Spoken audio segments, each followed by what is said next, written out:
2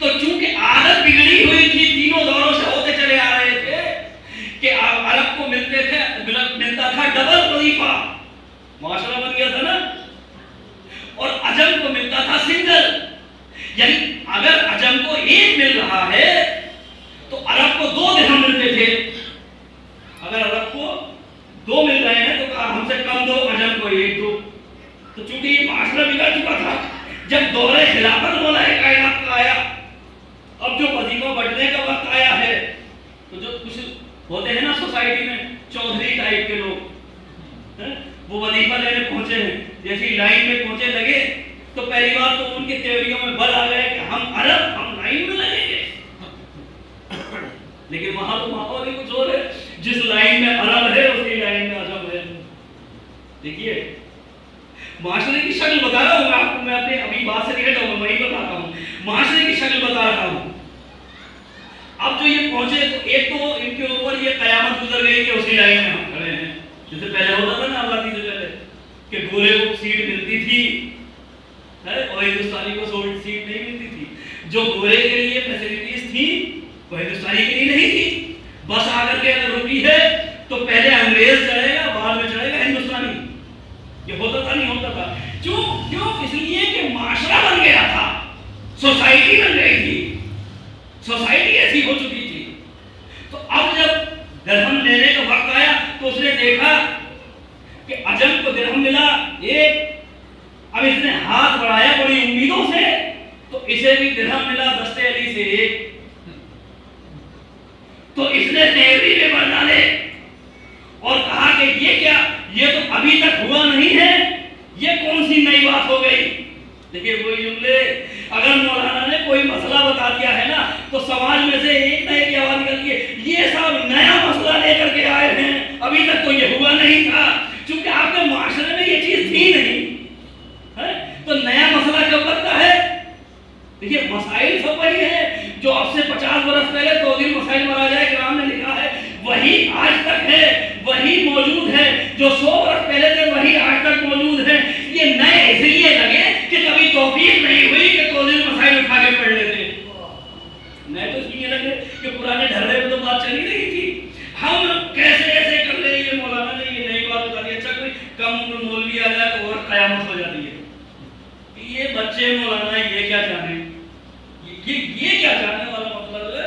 یہ بڑا خراب ہوتا ہے معاشرہ ہی ایسا ہوتا ہے.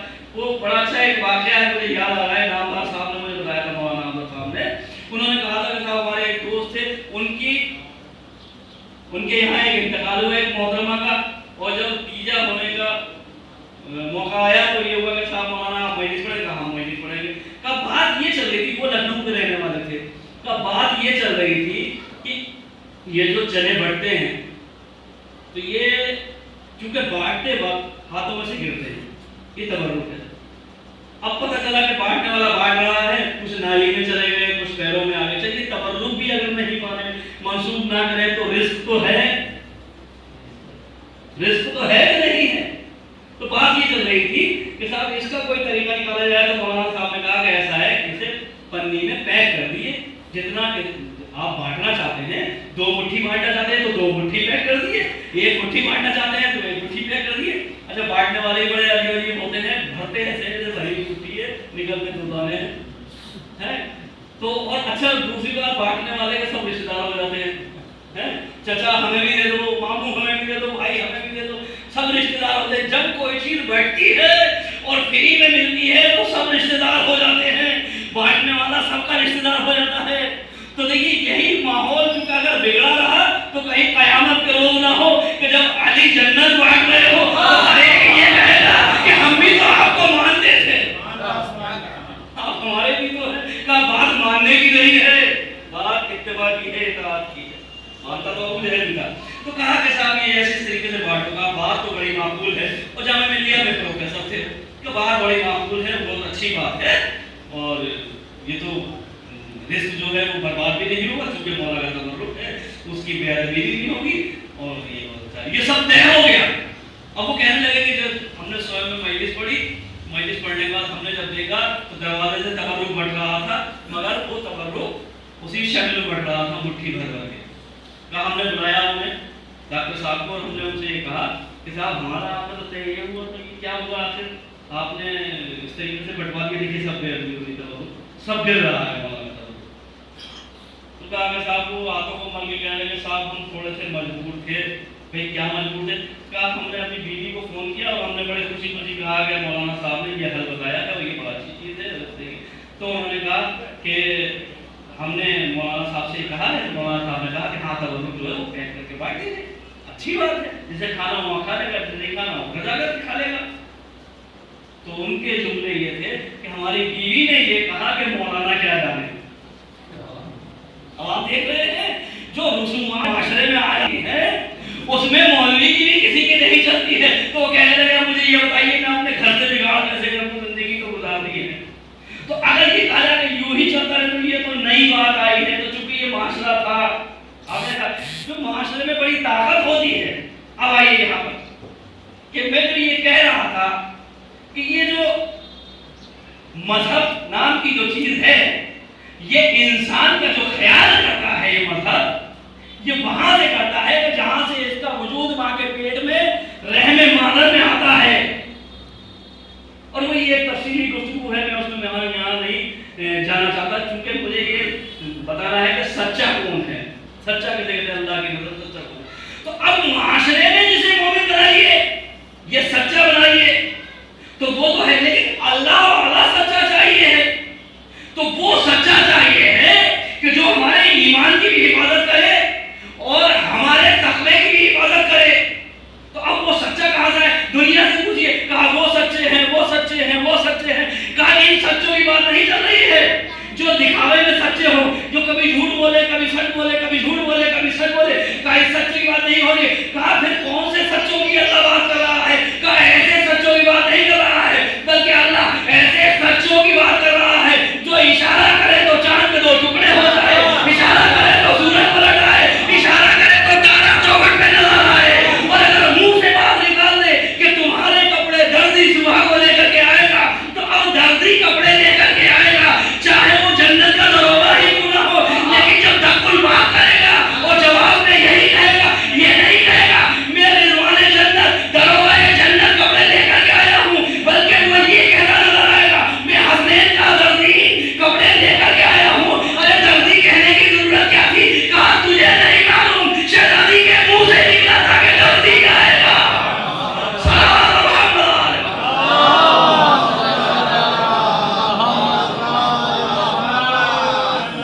ایک اور سوال ہے محمد.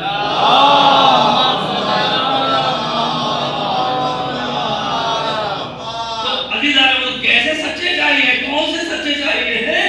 کن سچوں کی بات ہو رہی ہے؟